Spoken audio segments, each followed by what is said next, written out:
کوێستان ئێستا لە مانگی پیرۆزی ڕەمەزان داین، لە مانگی عیبادەت و خواپەرستی، لە مانگێکا کە جەژنی فەقیر و هەژارەکانە. مای دڵخۆشی ئەوانە چونکە لەم مانگەدا خەڵکی دەستیان دەکەنەوە بۆ فەقیر و هەژارەکان، ئەوانەی کە بەڕاستی فەقیر و هەژارن، نەک ئەوانەی فێربوونە. بۆیە خۆشەویستان، خوای گەورە و میهرەبان داوای قەرز لە ئێمە دەکات. چی ئامادەیە قەرز بە خوای گەورە بدات؟ خوای گەورە دەفەرمێ: من ذا الذي يقرض الله قرضا حسنا فيضاعفه له أضعافا كثيرة. چی کەسێک لە ئێوە هەیە ئەی مسلمانان قەرزێکی جوان بە خوای گەورە بدا لە پارەیەکی حەڵاڵ؟ قەرزەکە چۆن دەبێت؟ خوا پێویستی بە پارەی خەڵک نییە. بەوەی کە پارە بدەی بە کەسێک سەدەقە بێ یا زەکات بێ، بیدەی بە کەسێک کە شایەنی بێ و مستحق بێ. وەڵڵاهی ئەو پارەی کە تۆ دەیدەی بە کەسێکی فەقیر و هەژار، بەڕاستی قەرزێکە بەخشیوتە بە خوای پەروەردگار، ڕۆژێک دێت پاداشتی ئەو قەرزە وەردەگریتەوە. کەواتە وا نەزانی پارەکەت بە هەدەر ڕۆشتووە. ئەگە تەشبیهات نەبێ کەسێکی زۆر سیقە هەبێ شتێ پارەی بە قەرز بدەیتێ، دڵت لای نییە، چونکە دڵنیای لەوەی کە پارەکەت نافرۆتی.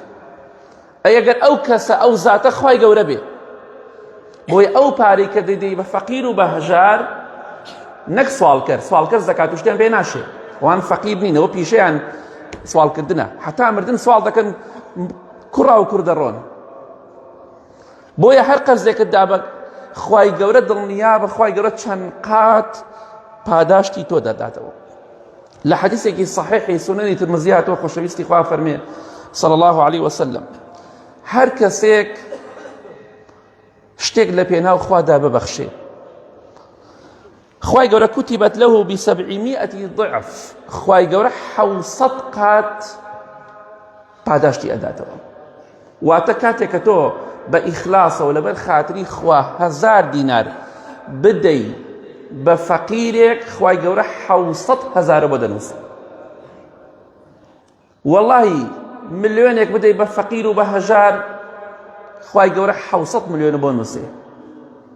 گەڵایەک بدەی بە فەقیرێک و هەژارێک، خوای گەورە 700 گەڵاکە 7 دەفتەر دەکات، خوای گەورە بۆ دەنووسێ.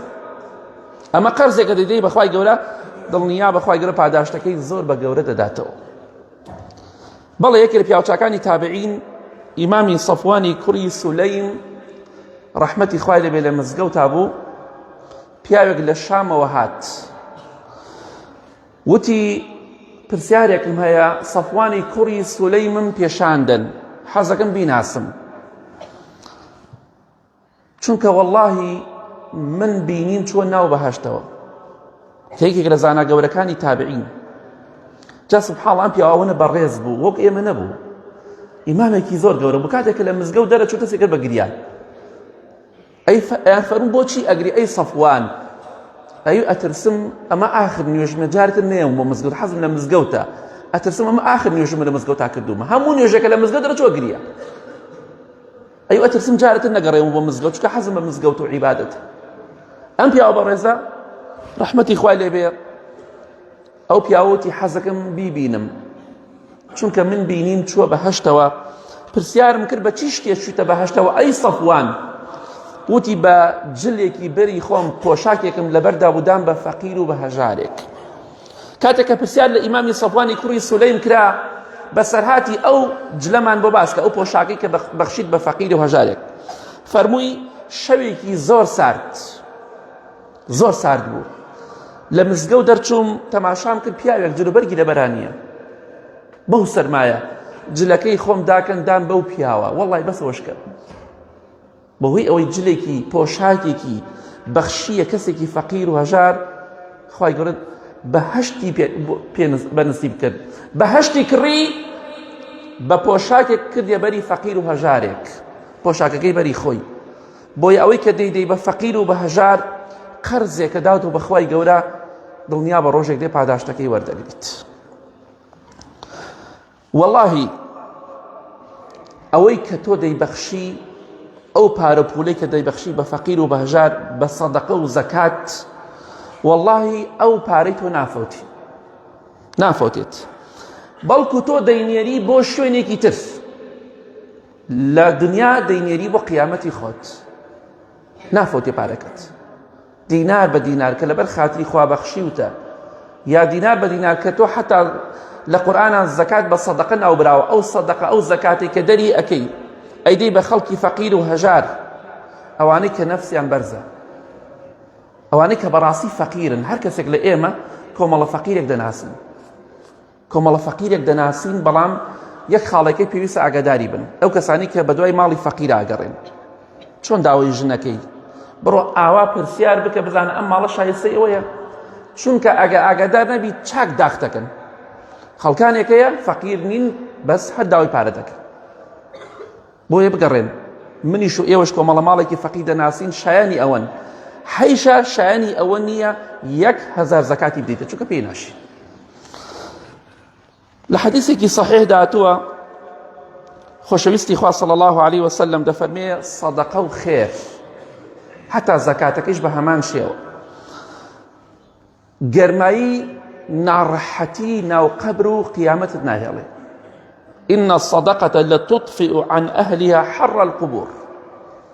ئەگەر پێت خۆشە ناو قەبرەکەت گەرم و ئاگر نەبێ، ئەگەر پێت خۆشە قیامەتت ئاگر و دۆزەخ نەبێ، هەندێ پارە بنێرە بۆ قیامەتی خۆت، بینێرە بۆ ئەو دنیا، چونکە ئەو پارەی کە لە دنیادا دەیبەخشی بە زەکات و بە سەدەقە، بە ئیزنی خوا گەرمی ناو قەبرت ناهێڵێ، گەرمی دۆزەخ لە تۆ دوور دەخاتەوە، واتە دەتخاتە بەهەشتەوە.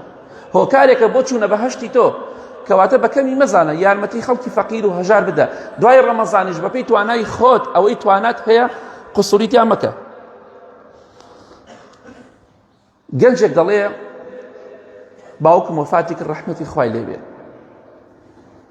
باوکم هاتە خەوم تەماشام کرد لەگەڵ کۆمەڵێک مناڵی دراوسێمانەیە، هەندێک دراوسێمانە بوون، مناڵ هەتیو. باوکم لەگەڵ ئەو منداڵانەدا بوو لە خەومدا، مناڵەکان ئاوی ساردیان دەهێنا دەیان کرد بەسەری باوکمە، باوکیشم لە خۆشیە پێ ئەکەنی، ئەوەندە دڵی خۆش بوو لەگەڵ مناڵەکان ئەوە یاری دەکرد، کۆمەڵێ مناڵی هەتیو. ئەڵێ بەلامە زۆر سەی بوو، باوکم زۆر دڵخۆش بوو، هەر پێ ئەکەنی، مناڵەکانیش دەناسم هەتیون. دوایەوە خەبەرم بۆ هاتم لای مامۆستایەک پرسیارم لێ کرد، وەڵی باوکم ئاوها بین و لەگەڵ کۆمەڵە مناڵێکی هەتیوە لە خەومدا. وتی بڕۆ بزانە نهێنی نێوان ئەم مناڵانە باوکت چییە؟ نهێنێکە چییە؟ بیدۆزەرەوە. چوون بۆ ماڵەکە پرسیارم کرد، ئێوە باوکی من دەناسن؟ فڵان کەس وتیان بەڵێ. وتی پێم خۆشە بزانم لە نێوان من و باوک، ئێوە باوکمان چی شتێک هەبووە، حەزەکەم بزانم، چونکە باوکم بەم شێوەیە بینی لەگەڵ ئێوە یاری ئەکرد و ئاوتان ئەکرد بەسەریا ئاوی سارد، ئەوش زۆر دڵخۆش بوو، پێ ئەکەنی لە خۆشیە. نهێنی نێوان باوکم و ئێوە چییە؟ مناڵەکان لەگەڵ دایکە کە بێوەژنە وتیان وەڵاهی باوکت هەموو مانگی کرێ خانۆکەی بۆمانەدا، بەڵام کەس نەیزانی. ئەی با کەس نەزانێ، 8,000 نارەبەخشی پۆز لێدا، ڕەسم بگرن، عەلاقەیەکم پێ ڕەسم بگرن، کیسەی برنج پێ ڕەسم بگرن، ئەوە نا. مناڵەکانی نەیانزانی و ئەم پیاوە بە ڕێزە ڕەحمەتی خوای لەبێ هەموو مانگی کرێ خانۆکەیان بۆ دات. دەی کاکە ئێوە زەکاتان هەیە، کۆمەڵە ماڵێکی فەقیرەیە داماون، زەکاتەکەتان مەدەن بە نەفەرێک. من قەت لەگەڵەوە نیم تۆ چی زەکاتی بدەی بە نەفەرێ. باشە من پرسیارێ بۆ ئێوە دەهێنمەوە، 5 نەفەر 10 نەفەر هەیە، بۆ نەمە 10 ماڵ هەیە کرێچین. باشە تۆ ماڵێکیان کە خانوویەکی بۆ بکڕی، ڕزگارێکی لە کرێچێتی باشە، دڵی 1 نەفەر خۆشکە، یا ئەم 10 نەفەرە بڵێ فڵان کەس حتا ساڵێکی تر ڕەمەزان کرێ خانۆکەتان لەسەر من، کاتە تۆ 10 نەفەر لە کرێچێتی ڕزگار کرد، چونکە ئیتر بێخەمە، خەمی کرێ خانووی نییە. بۆیە لە جیاتی ئەوەی نەفەرێک ڕزگارکەی دڵخۆشکەی چەند نەفەر دڵخۆشکە، بەڵام بۆش ناڵە بشێکی 10,000 دێتەوە، نا کابرا چێکی 5 ملیۆنی پێیەچێدا 2 نەفەر 2 نەفەر، نا لە 15 نەفەر 20 نەفەر دڵخۆشکە.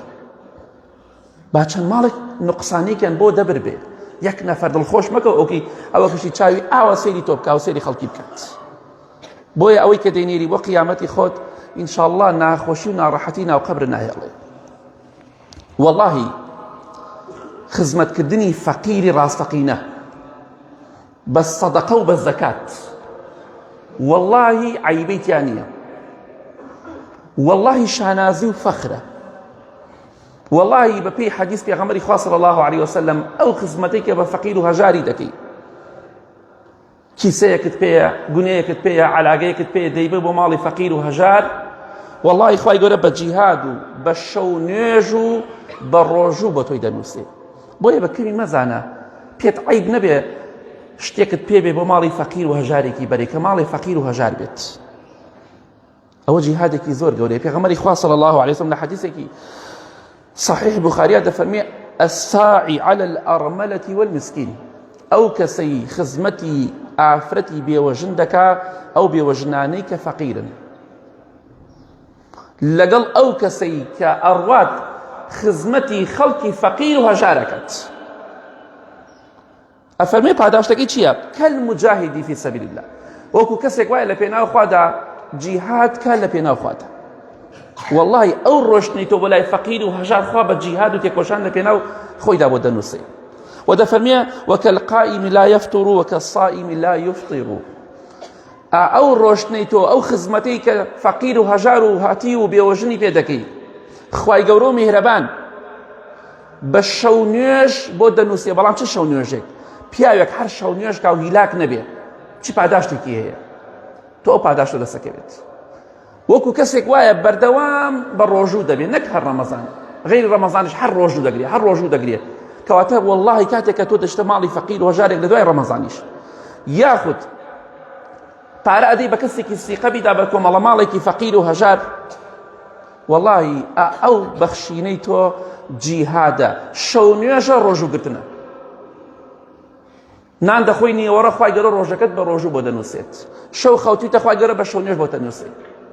بەڵام بەو مەرجەی خزمەتی فەقیر و هەژار بکەی. بۆیە خزمەتکردنی فەقیر و هەژار فەخر و شانازیە، عیبە نییە، چونکە ئەوەی کە خزمەتی فەقیر و هەژاری کردووە زۆر لە ئێمە بەڕێزتر و بە شەخسێتر بووە.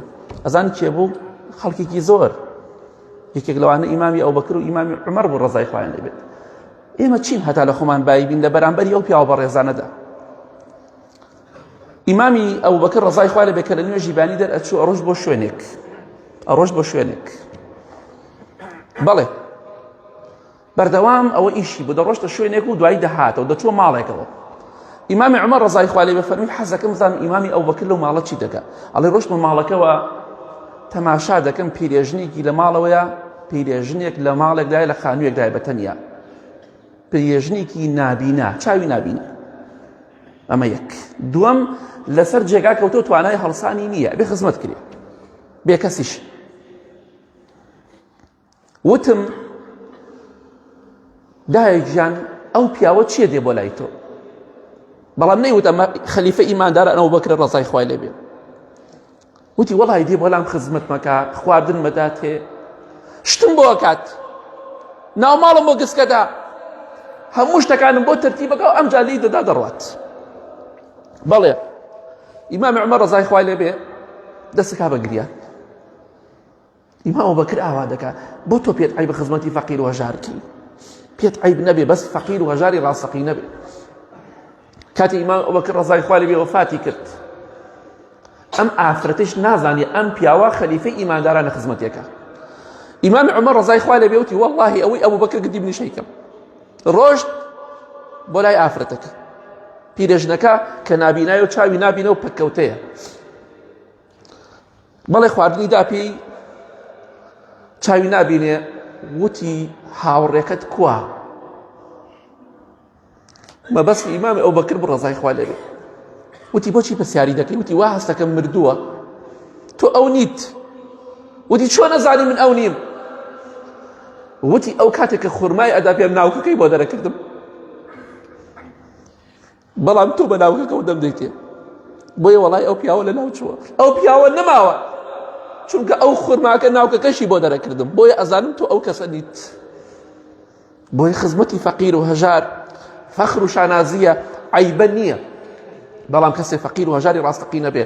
بۆیە دەوڵەمەندەکان ئەوانەی کە حاڵتان باشە ئێستا و دوای ڕەمەزانیش ماڵە فەقیرەکانتان نەبیر نەچێ هەر کەسێک لە ئێمە دەیەها ماڵی فەقیر دەزانین بابەشیان بدەین یارمەتیان بدەین یا ڕەبی خوای لە گوناهکارمان خۆش بی لە گوناهی دایک و باوک و مردوەکانمان خۆش بی یا ڕەبی خوایە بە خزمەتکاری ئەم دینە پیرۆزە و فەقیر و هەژارەکان قبوڵمان کەی ئامین ئامین ئامین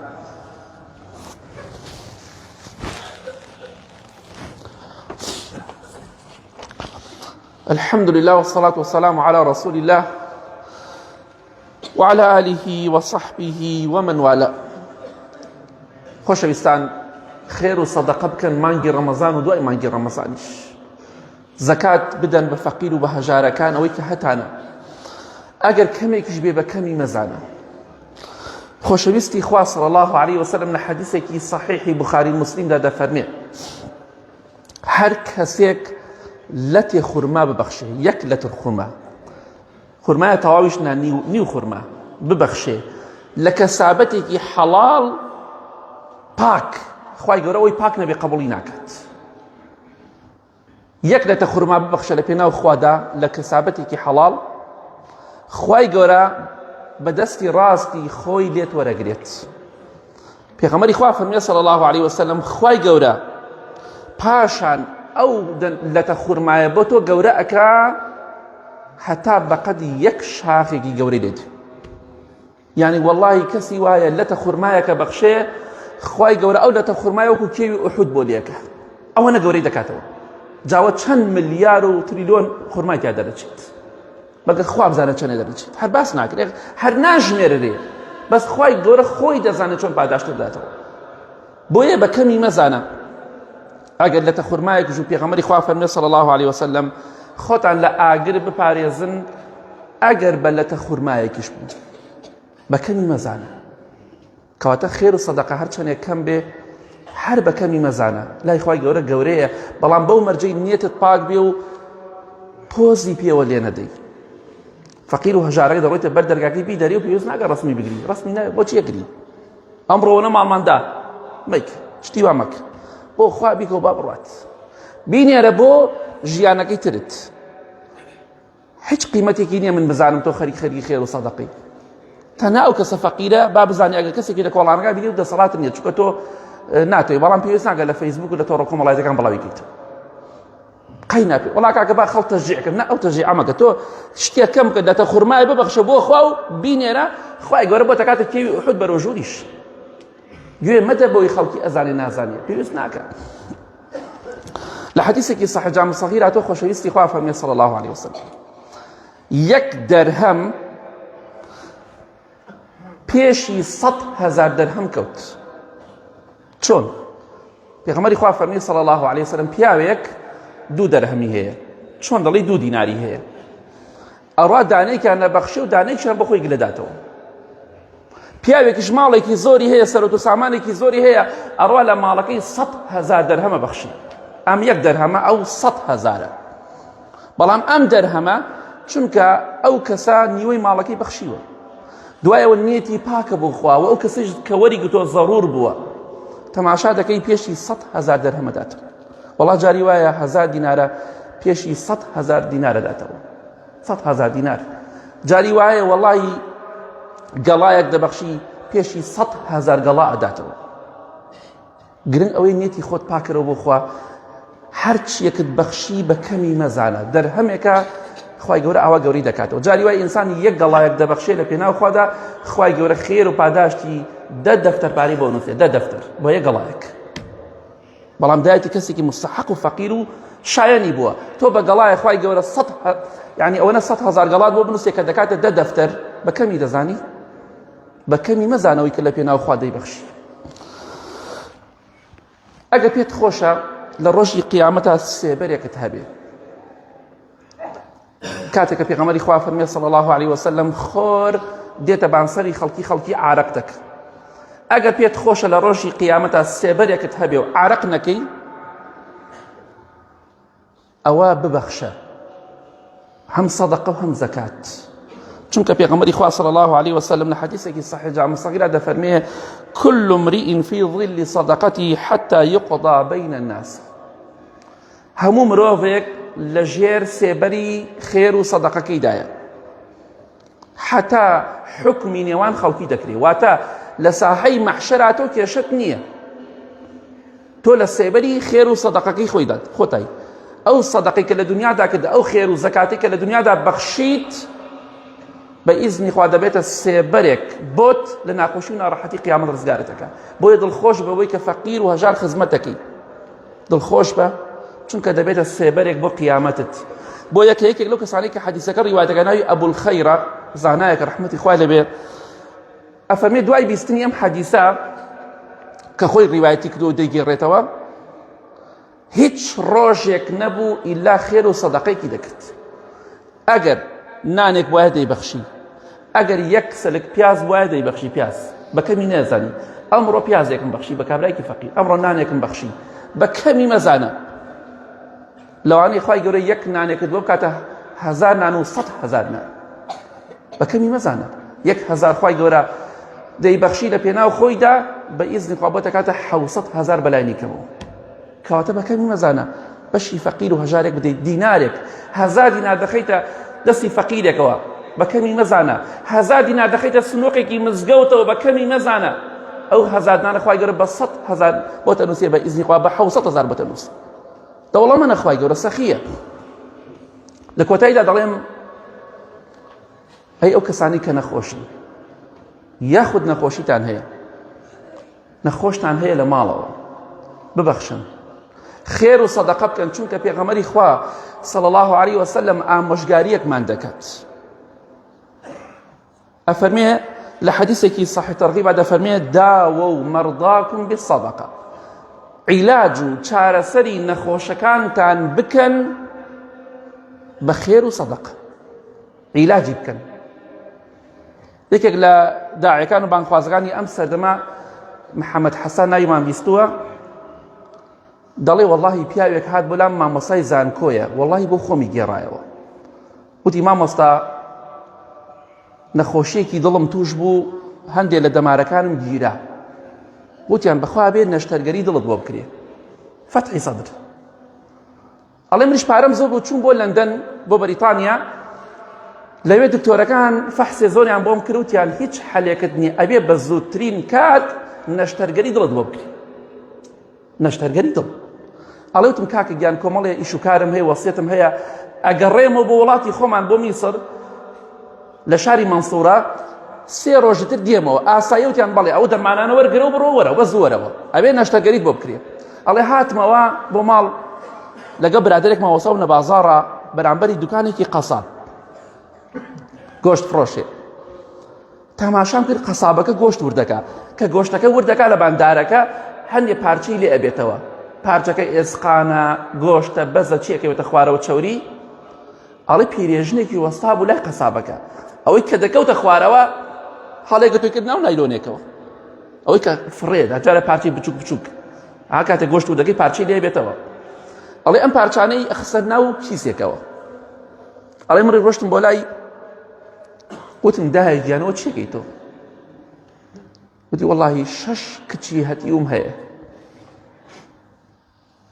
دەمێکە گۆشتیان نەخواردەوە ئێستا هاتوومە ئەم پارچانە کۆکەمەوە بۆ ئەوەی بی بەم شتێکیان بەمێ ئەڵێ منیش بەڕاستی دەستم کرد بە گریان بە کابرای قەسابم وت 2 کیلۆ گۆشتی جوان بکێشە بۆ ئەم دایە و پێشم وت هەتاکو 1 ساڵی تر هەموو ڕۆژێک هەموو هەفتەیەک عەفو هەفتەی جارێک ئەم دایکە دێ بۆ لای تۆ ئەم خوشکە بەڕێزە دێ 2 کیلۆ گۆشتی ئەدێتە ئەو پارەی ساڵەکە چەندێکە وتی ئەوەندەکە ئەو پارەی 1 ساڵێک بەڵام هەموو هەفتەیەک واتە 52 جومعە 52 هەفتە ئەوە پارەی چۆن دەڵێی 104 کیلۆ گۆشت نەقد پارەکەمدا بە کابرای قەساب هەموو هەفتەیەک ئەم خوشکەتی 2 کیلۆ گۆشتی ئەدێتە بۆ ئافرەتەی شموت هەموو هەفتەیەک وەرە 2 کیلۆ گۆشت بەرە ئەڵێ ئافرەتەکە چووە سەر ئەژنۆ دوعای خێری زۆر بۆم کرد زۆر پاڕایە لە خوای گەورە ئەڵێ وەڵڵاهی لە ژیانمدا ئەوەندە نەگریاوم زۆر گریام دڵخۆش بووم کە فەقیرێکی ئاوا خزمەت دەکات بەڵێ دەڵێت هاتمە ماڵ سوبحان الله سێرگم تەندروستیم گۆڕا ئەم پیرێژنە دوعای خێری بۆم کرد دوعای خێری فەقیر بەکەم مەزانە بەخوا فەقیری ڕاستەقی نەبێ بەخوا دوعات بۆ بکە بە ئیزنی خوا دوعای قبوڵە چونکە فەقیر خوای گەورە خۆشی دەوێ فەقیری ڕاستەقینە ئەڵێ هاتمە ماڵ دایک هاتمە ئەو دایکە خزمەتیم کرد ئەو ئافرەتە بێوەژنە هات ماڵ کچەکەم لە زانکۆیە وتی باوە گیان دەموچاو زۆر جوانە دەموچاوت گۆڕاوە تەندروستیت گۆڕاوە بەسێت ئەڵێ وەڵای قووەتێکی زۆرم بە دروست بوو هێزێکی زۆرم بە دروست بوو پێشتر زۆر لاواز بووم تااقەتم نەما بوو ئەڵێ مامۆستا بە ڕێزەکە دەڵێ کچەکەم وتی باوە گیان چیەوە دەموچاوت جوان بووە تەندروستیت باش بووە حاڵ و مەسەلەکەی خۆم باس کرد بووی ئەڵێ کچەکەم دەستی کرد بە گریان وتی یا ڕەبی خوایە لێت ئەپاڕێمەوە یا ڕەبی خوایە چۆن دڵی ئەو فەقیر و هەژارەت خۆش کرد خوای گەورە دڵی تۆش خۆش کرد یا ڕەبی خوایە شیفای باوکم بدەی مادەم دڵی ئەو پیرەژنەی خۆش کرد لەگەڵ ئەو کچانە ئەڵێ گەڕامەوە بۆ لەندەن